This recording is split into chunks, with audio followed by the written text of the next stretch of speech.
Hello നമസ്കാരം, എല്ലാ സുഹൃത്തുക്കൾക്കും സുരേഷ് ഫാമിംഗ് ബ്ലോഗിലേക്ക് സ്വാഗതം. ഇന്നിപ്പോൾ അതുപോലെ തന്നെ നമ്മളുടെ ഫാമിലെ പോത്തുകുട്ടന്മാരുടെ വിശേഷങ്ങൾ തന്നെയാണ് ഫാമിലെ പുതിയ വിശേഷങ്ങളായിട്ട് തന്നെ വീഡിയോ ചെയ്തിരിക്കുന്നത്. അപ്പോൾ നമ്മൾ വേനൽക്കാലമായി എല്ലാവരും പുറത്തു പോയി പാടത്താണ് ഇവർ മേഞ്ഞിരുന്നത്. അപ്പോൾ പാടത്തിപ്പോൾ പൊതുവേ കുറച്ച് പുല്ല് കുറഞ്ഞ ഒരു സമയമായതുകൊണ്ട് അവരെ ഫാമിലേക്ക് തിരിച്ച് വിളിച്ചിരിക്കുകയാണ്. അപ്പോൾ അവർ ഫാമിൽ രാവിലെയുള്ള തീറ്റയെല്ലാം കൊടുത്തു അവർക്ക് റെസ്റ്റ് എടുക്കുകയാണ്. ഇനി ഒരു വേനൽക്കാലം അങ്ങോട്ട് സ്റ്റാർട്ടായി. ഇനി വേനൽ മഴയൊക്കെ ഉണ്ടാകുമ്പോൾ വീണ്ടും അവർ പാടത്തോട്ട് ഇറക്കും. അപ്പോൾ അതുവരെ അവർ നമ്മളെ ഫാമിൽ തന്നെ റെസ്റ്റ് എടുക്കട്ടെ എന്ന് വിചാരിച്ചു. അപ്പോൾ അതിൻ്റെ രാവിലെ എല്ലാവരെയും കുളിപ്പിച്ച് അവർക്ക് ആവശ്യമായ തീറ്റകളെല്ലാം കൊടുത്തു. തീറ്റ നമ്മൾ പൊതുവേ ഇവർക്ക് ഫീഡ് കൊടുക്കുന്നത് പെല്ലറ്റ്, അതായത് നമ്മൾ പോത്തുകൾക്ക് കൊടുക്കുന്ന ഒരു ഓർഗാനിക് പെല്ലറ്റുണ്ട്. പശുക്കൾക്ക്, കറവ പശുക്കൾക്ക് കൊടുക്കുന്നത് പ്രോട്ടീൻ കണ്ടൻസ് കൂടിയ അതാണ്. ഇതവർക്ക് അല്ലാതെ പോത്തുകൾക്കും ഈടാരികൾക്കും കൊടുക്കുന്ന പെല്ലറ്റുകളുണ്ട്. അതും പിന്നെ തവിട്, ഗോതമ്പ് തവിട്, പരുത്തിപ്പിണ്ണാക്ക്, പുളിയരി കഞ്ഞി എന്നിവയാണ് ഇവർക്ക് സാധാരണ നമ്മൾ കൊടുക്കുന്നത്. അപ്പോൾ അത് നല്ല റിസൾട്ടുണ്ട്. അവർക്ക് കൊടുക്കുന്നത് കൊണ്ട് തന്നെ നല്ല റിസൾട്ടുണ്ട്. നിങ്ങൾക്ക് നമ്മളെ പോത്തുകുട്ടന്മാരെ കാണുമ്പോൾ തന്നെ അറിയാം അവർക്ക് ആവശ്യത്തിനുള്ള ഗ്രോത്ത് ഉണ്ട്. അപ്പോൾ ഇവരെല്ലാം നമ്മൾ മീറ്റ് പർപ്പസിനായിട്ട് റെഡി ആയിരിക്കുകയാണ്. ഇവർക്ക് പെരുന്നാളിന് ആവശ്യമായും അല്ലാതെയൊക്കെ നമ്മൾ മറ്റുള്ള കല്യാണ ആവശ്യങ്ങൾക്കും മറ്റ് നേർച്ച ആവശ്യങ്ങൾക്കുമൊക്കെ നല്ല ഓർഡറുകളുണ്ട്. അതനുസരിച്ച് നമ്മളിവരെ വളർത്തി കൊടുത്തുകൊണ്ടിരിക്കുകയാണ്. ഇപ്പോൾ ഏകദേശം കുറച്ച് വരെ ഉള്ളൂ. ഇനി ഏകദേശം 30-40ഓളം പേരുണ്ടായിരുന്നു ആദ്യ സമയങ്ങളിലൊക്കെ. ഇപ്പോൾ കുറേശ്ശെ അവർക്ക് വളർന്നവരൊക്കെ കൊടുത്തുകൊണ്ടിരിക്കുകയാണ്. ഇനിയും പിന്നെ അടുത്ത ലോഡുകൾ ഇറങ്ങുന്നു. അങ്ങനെ കുറച്ച് 3-5 ലോഡുകളോളം ഇറങ്ങി അവരെല്ലാം പോയി കഴിഞ്ഞു. ഇപ്പോൾ വീണ്ടും ലാസ്റ്റ് വന്ന കുറച്ച് പേരേ ഉള്ളൂ. ഇനി ഇവരെല്ലാം നമ്മളിനി വളർത്തി കുറച്ച് ഗ്രോത്തായിട്ട് കൊടുക്കാനാണ് തീരുമാനിച്ചിരിക്കുന്നത്. കാരണം ഇവരൊക്കെ വന്നിട്ട് 2-3 മാസത്തോളമായി. ഇവരെ നമ്മൾ കുറച്ച് പേരെ 26 പേര് വന്നതിൽ ബാക്കി ഒരു 5 പേരെ ഇനി ബാലൻസ് ഉള്ളൂ. ബാക്കി എല്ലാവരെയും കൊടുത്തു കഴിഞ്ഞു.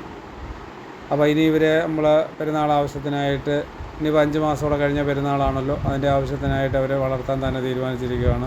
അപ്പോൾ അവർ നല്ല രീതിയിൽ അവർക്ക് തീറ്റയൊക്കെ കൊടുത്തു, നല്ല തീറ്റയൊക്കെ എടുത്തു വരുന്ന അതനുസരിച്ചുള്ള വളർച്ചയും അവർക്ക് നമ്മൾ അവരെ കാണിക്കുന്നുണ്ട്. നമുക്ക് അപ്പോൾ രാവിലെയുള്ള തീറ്റയൊക്കെ കഴിഞ്ഞ് പാത്രങ്ങളെല്ലാം കഴുകി വെച്ചിരിക്കുകയാണ്.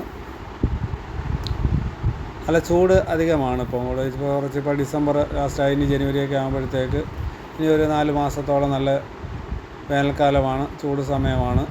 അപ്പം അതിൻ്റേതായിട്ടുള്ള രീതിയിലുള്ള ചില പ്രൊട്ടക്ഷനൊക്കെ അവർക്ക് വേണ്ട രീതിയുണ്ട്. അതുകൊണ്ട് തന്നെയാണ് നമ്മൾ പാടത്ത് നിന്നവരെ തിരിച്ച് നമ്മളെ ഫാമിലേക്ക് തന്നെ നിർത്തി കുറച്ച് വൈക്കോലും പുല്ലും ഒക്കെ, അത്യാവശ്യം പുല്ലൊക്കെ ഉണ്ട് നമ്മളെ ഫാമിൽ.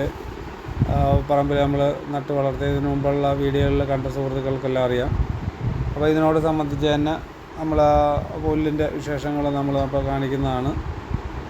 അതും നമ്മൾ എത്രത്തോളം നമ്മളെ പുല്ല് വളർന്നെന്ന് നമുക്ക് കാണാം സുഹൃത്തുക്കളെ. അതുകൊണ്ട് രാവിലെ നമ്മൾ കുറച്ച് പുല്ലൊക്കെ നമുക്ക് അറുത്തുകൊണ്ട് ഇട്ടിട്ടുണ്ട് നമ്മളെ ഫാമിലേക്ക്. അപ്പോൾ മൂരിക്കുട്ടന്മാരുണ്ട്. മൂരിക്കുട്ടന്മാർ 4 പേരാണ് മൂരിക്കുട്ടന്മാരുള്ളത്. അവർ നമ്മൾ ഫാമിൽ തന്നെ നിർത്തിയിരിക്കുകയാണ്. ഒരുപാട് ആവശ്യക്കാരൊക്കെ വന്ന് നമ്മൾ ഇപ്പോൾ അത് വിലയിലുള്ള ചെറിയ വ്യത്യാസങ്ങൾ കൊണ്ട് നമ്മൾ കൊടുക്കുന്നില്ലെന്ന് വെച്ചാണ് നമ്മൾ അവരെ വളർത്തുകയാണ്. അപ്പോൾ എല്ലാവരും റെസ്റ്റ് എടുക്കുകയാണ്.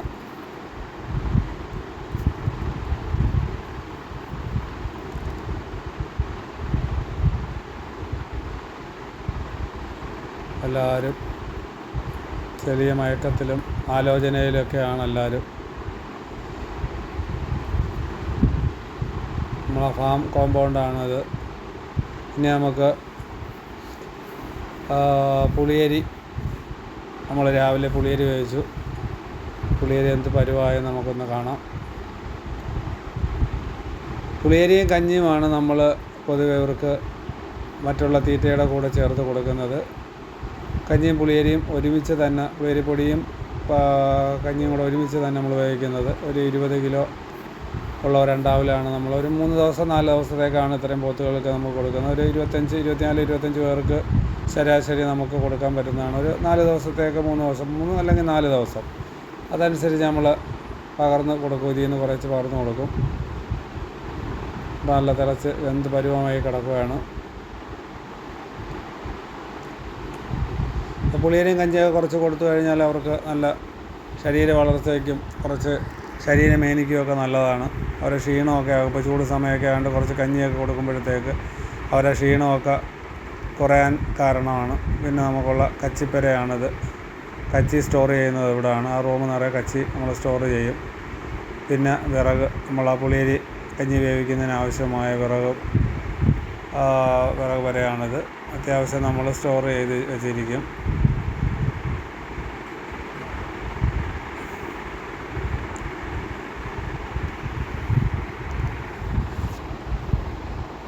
ഇതാണ് നമ്മൾ പുല്ല് വളർന്ന ഒരു 3ാമത്തെ കട്ടിങ്ങാണ്. ഇതിലേക്ക് പാകമായിരിക്കുകയാണിത്. 2 കട്ടിങ് കഴിഞ്ഞ് ഇത് ഇനി 3ാമത്തെ കട്ടിങ്ങാണ്. അപ്പോൾ 2 കട്ടിങ്ങിൽ നമുക്ക് 2ാമത്തെ കട്ടിങ്ങിൽ നല്ല റിസൾട്ടാണ് നമുക്ക് കിട്ടിയത്. ഒരു മൂട്ടിൽ നമുക്ക് ഏകദേശം ഒരു 25 കിലോ 30 കിലോയ്ക്ക് ഉള്ള ഒരു ആവറേജ് വളർച്ച നമുക്ക് കിട്ടിയിരുന്നു. അതുകൊണ്ട് അതൊക്കെ ആ സൈഡൊക്കെ നമ്മൾ കട്ട് ചെയ്തു. 2ാമത് കിളിച്ച് വന്നിരിക്കുകയാണ്. ഇത് 2ാമത് കിളിച്ച്, മൂന്നാമതാണ് ഇപ്പോൾ കിളിച്ച് നിൽക്കുന്നത് ഈ സൈഡൊക്കെ. പിന്നെ അങ്ങോട്ട് പോകുന്നതെല്ലാം അതുകൊണ്ട് ഇതൊക്കെ ആദ്യത്തെ കട്ടിങ്ങിനുള്ള സമയം കഴിഞ്ഞ് അതുകൊണ്ട് ഇന്ന് സ്റ്റാർട്ട് ചെയ്ത് ഇന്നിപ്പം ഈ ആഴ്ച മുതലുള്ള കട്ടിങ് സ്റ്റാർട്ടായി. ഈ സൈഡ് ഇത് ഫസ്റ്റ് കട്ടിങ്ങാണ്. ഫസ്റ്റ് കട്ടിങ്ങിന് തയ്യാറായിരിക്കുകയാണ് ഇതൊക്കെ. അപ്പോൾ ഇത് ഇനി നമുക്ക് അങ്ങോട്ട് കട്ട് ചെയ്ത് പോകാം.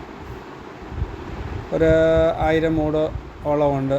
2ാമത്തെ സ്റ്റെപ്പ് നമ്മൾ ഇട്ടതാണ്. ആദ്യത്തെ സ്റ്റെപ്പ് നമ്മളൊരു 1200 മൂടിട്ട് 2ാമത്തെ സ്റ്റെപ്പും അതേപോലെ 1200 1500 പോലെ ഉണ്ട്. മൊത്തത്തിലൊരു 2500 3000 ഇടയ്ക്ക് മൂട് മൊത്തം നമ്മൾ പുല്ലിട്ടിട്ടുണ്ട്. അപ്പോൾ ഈ തോടാണ് നമുക്ക് ഇവിടുത്തെ വെള്ളത്തിന് ആവശ്യമായിട്ടുള്ള ഒരു തോടാണ്. അപ്പം നമ്മളെല്ലാം നല്ല കാറ്റൊക്കെ അടിച്ച് നല്ല ഇതിൽ അവർ ആർത്തുല്ലസിക്കുകയാണ്. അപ്പോൾ നമ്മുടെ പാടത്ത് നമുക്ക് പാടത്ത് നമുക്ക് ആവശ്യമായ പോത്തുകൾക്ക് കൊടുക്കാൻ ആവശ്യത്തിന് നമുക്ക് പുല്ല് ലഭിക്കുന്നുണ്ട്. കുഴപ്പമില്ല. വേനൽക്കാലം ആയതുകൊണ്ട് ചിലപ്പം കുറച്ച് ഗ്രോത്ത് ഇച്ചിരി കുറയാം. എന്നാലും ഇനി നമ്മൾ സ്ലറിയൊക്കെ അടിക്കാനുള്ള ഒരു പ്ലാനാണ്. ഇനിയിപ്പോൾ സ്ലറിയൊക്കെ അടിച്ച് അവിടുത്തെ കഴുകുന്ന വെള്ളവും ഒക്കെ നമ്മൾ കുറച്ച് ഒഴിക്കുമ്പോഴത്തേക്ക് ആ ഗ്രോത്ത് നമുക്ക് നിലനിർത്താൻ കഴിയും. ഓക്കെ സുഹൃത്തുക്കളെ, നന്ദി, നമസ്കാരം.